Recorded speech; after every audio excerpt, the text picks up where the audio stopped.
السلام علیکم ورحمۃ اللہ وبرکاتہ۔ سورۃ النساء آیت نمبر 105۔ اعوذ باللہ السمیع العلیم من الشیطان الرجیم من ہمزہ ونفخہ ونفثہ۔ انا انزلنا الیک الکتاب بالحق لتحکم بین الناس بما اراک اللہ۔ بے شک ہم نے آپ کی طرف کتاب کو حق کے ساتھ اتارا تاکہ آپ لوگوں کے درمیان فیصلہ کریں اس کے مطابق جو آپ کو اللہ نے دکھایا۔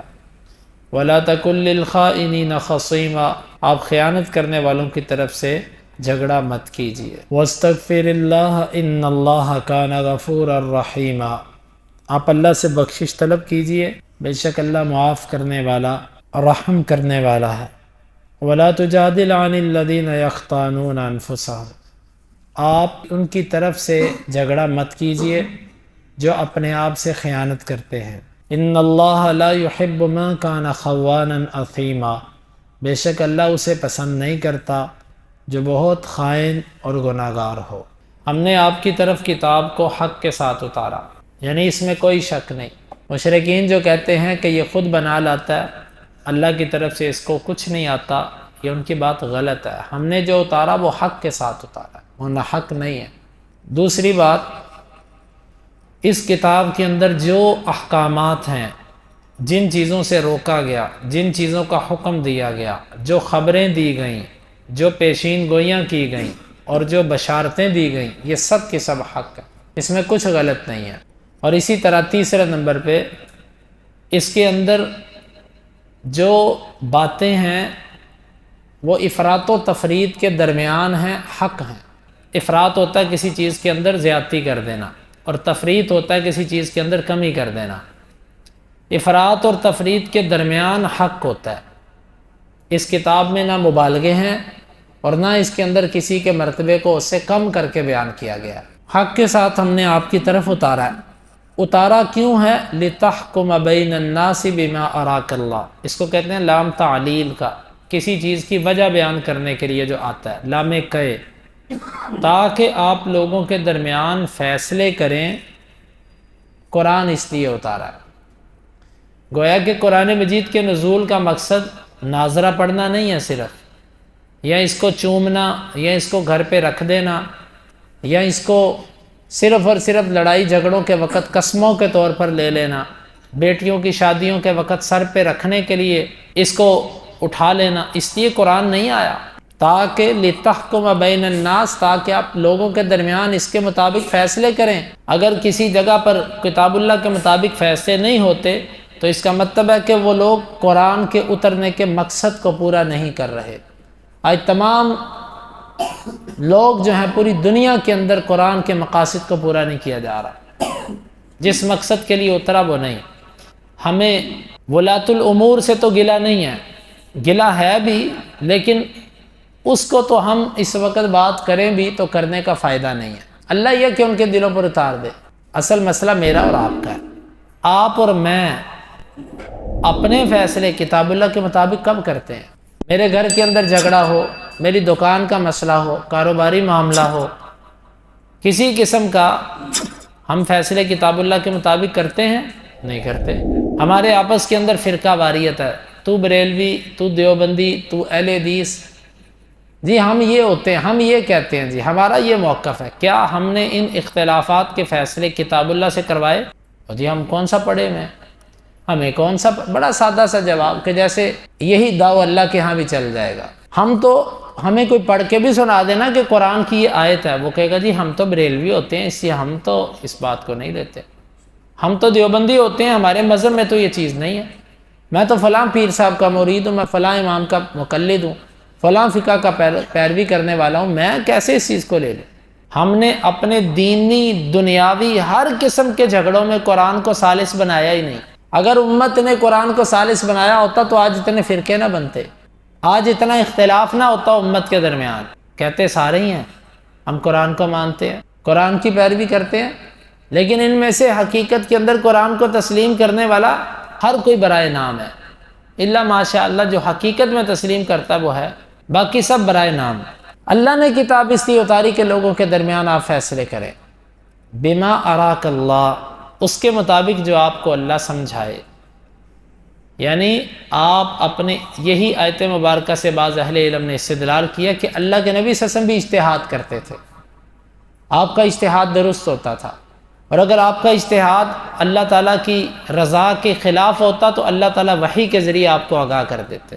بما اراک اللہ، یہ آپ کے اجتہاد کی دلیل ہے، لیکن آپ کا جو اجتہاد ہے وہ بھی وحی کے درجے پر ہے، کیونکہ اس کو موافقت رب حاصل تھی، اللہ کی موافقت ہوتی تھی اس کو، اور امت کے کسی مجتہد کے اجتہاد کو رب کی موافقت حاصل نہیں ہوتی، وہ غلطی کر سکتا ہے سوائے نبی صلی اللہ علیہ وسلم کے اجتہاد کے، کہ آپ کا اجتہاد اللہ تعالیٰ کی رضا کے مطابق ہوتا تھا۔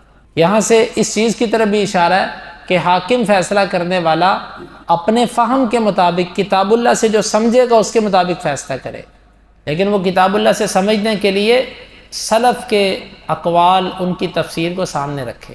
یہ نہیں کہ وہ اپنی طرف سے قرآن کی کوئی تفسیر لے آئے جس طرح آج کے لوگ کرتے ہیں، اپنی طرف سے تفسیر لا کے ہر کچھ ثابت کر دیا، اپنی طرف سے تفسیر لائے، عید میلاد النبی کا جشن بھی قرآن سے ثابت کر دیا۔ اللہ کے بندو، اگر یہ جشن قرآن سے ثابت ہوتا تو اللہ کے نبی صلی اللہ علیہ وسلم اس قرآن پہ عمل کرتے کہ نہ کرتے؟ اگر قرآن سے میلاد ثابت ہوتا تو تم سے پہلے میرے نبی میلاد منا چکے ہوتے۔ لوگ اپنی اپنی بدعات کے لیے قرآن سے استدلال کرتے ہیں، جھوٹ ہے۔ بما اراک اللہ کا یہ معنی نہیں ہے، بما اراک اللہ کا معنی یہ ہے سلف کے طریقے پر چلتے ہوئے آپ کو جو سمجھ آئے اس کے مطابق فیصلہ کریں۔ وَلَا تَكُن لِّلْخَائِنِينَ خَصِيمًا، آپ خیانت کرنے والوں کی طرف سے وکالت مت کیجیے۔ کس کو کہا جا رہا ہے؟ اللہ کے نبی صلی اللہ علیہ وسلم۔ اس جملے کا پس منظر کیا ہے؟ یہ بات کیوں کہی گئی؟ اللہ کے نبی صلی اللہ علیہ وسلم تو کسی خائن کی طرف سے وکالت نہیں کرتے تھے۔ اصل میں اس کا پس منظر ہے، مدینے کے اندر کچھ منافقین نے چوری کی، اور چوری کرنے کے بعد الزام یہودیوں پہ لگا دیا۔ اللہ کے نبی صلی اللہ علیہ وسلم تک بات پہنچی، آپ کے پاس وہ منافق اور ان کی قوم والے پہلے ہی آ گئے۔ کہا اللہ کے رسول دیکھیں، ہم مسلمان لوگ ہیں، نمازی لوگ ہیں، چوری کی ہے یہودیوں نے اور الزام ہمارے اوپر آ رہا ہے۔ آپ نے فرمایا ہاں تم تو مسلمان ہو، تم تو نہیں ایسا کر سکتے۔ اللہ کے نبی صلی اللہ علیہ وسلم لوگوں کی زبان پر یقین کرتے تھے۔ جو بندہ خود دل کا صاف ہوتا ہے نا، اس کو سارے ایسے دکھائی دیتے ہیں، اور جس کو خود داؤ پیچ آتے ہوتے ہیں وہ ہر ایک کے انداز کو ایک چال ہی سمجھتا ہے۔ اللہ کے نبی صلی اللہ علیہ وسلم نے فرمایا تم ٹھیک کہتے ہو۔ دوسرے فریق آئے، اللہ کے نبی صلی اللہ علیہ وسلم نے فرمایا تم اپنے مسلمان بھائیوں پہ کیوں الزام لگا رہے ہو؟ اللہ تعالیٰ نے قرآن اتار دیا۔ میرے نبی صلی اللہ علیہ وسلم یہ جو آپ کے پاس آ کر معصوم بن رہے ہیں نا، اور آپ جن کی وکالت کر رہے ہیں، جن کی طرف سے آپ جھگڑ رہے ہیں، خصیم کہتے ہیں، خصم کہتے ہیں جھگڑا کرنے والے کو، جن کی طرف سے آپ جھگڑ رہے ہیں نا، یہ خائن ہے، ان کی وکالت مت کیجئے۔ اللہ نے روک دیا۔ یہاں سے یہ بات سمجھ آتی ہے کہ علم غیب اللہ کے نبی صلی اللہ علیہ وسلم کے پاس نہیں تھا۔ اگر علم غیب ہوتا تو آپ نے جان بوجھ کر ان کی وکالت کرنی تھی۔ ہاں اللہ تعالیٰ جو آپ کو بتاتا آپ کو اس کا پتہ چلتا، جو اللہ نہ بتاتا اس کا پتہ نہ چلتا۔ اور علم غیب نہ ہونے کا مطلب یہ نہیں ہے کہ آپ کے پاس علم نہیں تھا، آپ کے پاس اللہ کے بعد سب سے زیادہ علم تھا، لیکن اس کا یہ مطلب نہیں کہ علم غیب تھا۔ اگر غیب کا علم ہوتا تو آپ ان کی وکالت کرتے ہیں، کہتے ہیں جی حاضر ناظر ہیں، ہر جگہ پر اللہ کے نبی موجود ہیں، ہر جگہ موجود ہوتے تھے۔ جب وہ چوری کر رہے تھے آپ ان کو دیکھ لیتے، آپ کو ضرورت ہی نہ پڑتی، بلکہ لوگ فیصلے لے کر آتے، وہ کہتے صحابہ اللہ کے رسول آپ تو غیب جانتے ہیں، آپ کو تو سارا پتہ کون سچا کون۔ صحابہ نے تو ایسا کبھی نہیں کہا تھا، آپ تو حاضر ناظر ہوتے ہیں، آپ کو سارا پتہ، مختار کل ہیں آپ۔ اور میرے بھائیوں سمجھو قرآن کو، یہ آج چوری ہوئی ہے تمہاری، جی چوری، لاؤ لوٹا گھما کے ابھی بتاتے ہیں۔ فلانے پیر صاحب کے پاس چلے جاؤ، وہ تمہیں شیشہ دکھائیں گے، تمہیں چور نظر آ جائے گا۔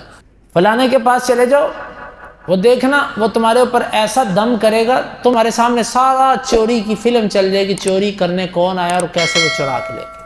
اللہ کے نبی صلی اللہ علیہ وسلم نے تو کوئی لوٹا نہیں گھمایا۔ آپ نے اللہ کے رسول ہماری چوری کی ہے انہوں نے، اچھا ٹھہرو ابھی میں ذرا تمہیں بتاتا ہوں، پڑھ پڑھ کے، اور نہیں چور تو فلاں ہے۔ پتہ نہیں ہمارے لوگ کس طرف چل پڑے۔ وَلَا تَكُن لِّلْخَائِنِينَ خَصِيمًا، آپ خائنین کی طرف سے جھگڑا مت کیجئے، آپ بخشش طلب کیجئے۔ حالانکہ اللہ کے نبی صلی اللہ علیہ وسلم نے ان منافقین کا جو دفاع کیا تھا وہ جان بوجھ کر نہیں کیا تھا، یعنی ایسا نہیں تھا کہ آپ کو علم تھا اور آپ نے جان بوجھ کے ان کا دفاع کیا، بلکہ انہوں نے آ کر اپنی صفائی پیش کی، آپ نے انہیں سچا سمجھا، آپ نے ان کا دفاع کیا۔ اللہ تعالیٰ فرما رہے ہیں کہ اس پر آپ اللہ تعالیٰ سے معافی طلب کریں۔ یعنی گناہ وہ ہوتا ہے نا، ہم جسے سمجھتے ہیں کہ گناہ وہ ہوتا ہے جس کے بارے میں انسان کو علم ہو کہ یہ گناہ ہے، لیکن بعض ایسی چیزیں جن کے بارے میں انسان کو شعور نہیں ہوتا کہ یہ گناہ ہے، لیکن اس کا بھی جب پتہ چل جائے تو اس پر معافی ہے، اللہ سے معافی طلب کی جائے گی۔ وَاسْتَغْفِرِ اللَّهِ، آپ اللہ سے معافی طلب کیجئے۔ بات پھر وہی ہے کہ اگر آپ کو پتہ ہوتا کہ یہ کام ایسا جرم والا ہے کہ جس پر اللہ سے مجھے معافی طلب کرنی پڑے گی، تو آپ ایسا تو نہ کرتے۔ یعنی کہ آپ کے پاس علم غیب تھا اور آپ نے جان بوجھ کر ایسا کیا کہ اللہ تعالیٰ آپ کو اس پر خبردار کرے۔ جب نبی صلی اللہ علیہ وسلم جیسی شخصیت جس کا گناہ ہے ہی کوئی نہیں، اللہ تعالیٰ نے سب معاف کر دیے، پھر بھی اللہ تعالیٰ فرما رہا ہے کہ آپ بخشش طلب کریں۔ جب آپ کو بخشش طلب کرنے کا حکم ہے تو ہم جیسے گناہگار جو گناہوں میں ہی ہر وقت رہتے ہیں، ہمیں خاص طور پر استغفار کرنی چاہیے۔ بے شک اللہ تعالیٰ معاف کرنے والا اور رحم کرنے والا۔ وَلَا تُجَادِلْ عَنِ الَّذِينَ يَخْتَانُونَ أَنفُسَهُمْ، آگے قاعدہ بنا دیا، جو بھی اپنے نفس سے خیانت کرنے والا ہو آپ نے اس کی طرف سے جھگڑنا نہیں ہے، یعنی اس کی وکالت نہیں کرنی۔ ہر وہ بندہ جو کسی مجرم کی طرف سے وکالت کرتا ہے وہ حرام کام کرتا ہے، لہذا یہ وکالت کا شعبہ یہ بڑا خطرناک شعبہ ہے۔ سب سے بڑی خرابی تو یہ ہے کہ جس نے آپ کو پیسے دے دیے آپ اس کے ہو گئے، وہ کالا چور ہی کیوں نہ ہو آپ نے اس کا دفاع ہی کرنا ہے، اور دوسرا سچا ہو مظلوم ہو آپ نے اس کو ظالم ثابت کرنا ہے، اس کو جھوٹا ثابت کرنا ہے۔ ان عدالتوں کے اندر جو فیصلے وہ اللہ کے قرآن کے خلاف ہیں، حدیث سے ہٹ کر ہیں، یعنی یہ وکالت ایک ایسا شعبہ ہے کہ دونوں صورتوں میں بندہ جرم سے باہر نہیں نکلتا۔ وَلَا تُجَادِلْ عَنِ، نبی کو کہا جا رہا کہ آپ نے ان کی طرف سے کوئی وکالت نہیں کرنی، تو ہم کون ہیں؟ یختانون انفسہم، جو اپنے نفسوں سے خیانت کرتے ہیں۔ خیانت کیا ہوتی ہے؟ اللہ کی نافرمانی خیانت ہے۔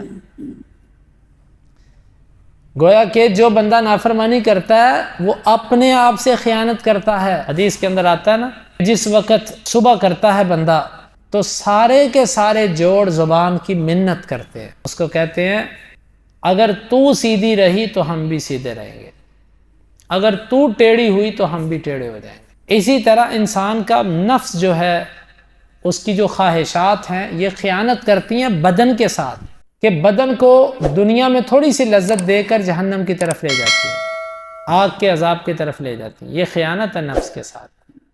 تو اللہ نے فرمایا کہ جو اپنے نفسوں سے، لہٰذا ہر گناہ خیانت ہے، کوئی خیانت بڑی ہے کوئی چھوٹی ہے، جو اپنے نفسوں سے خیانت کرتے ہیں۔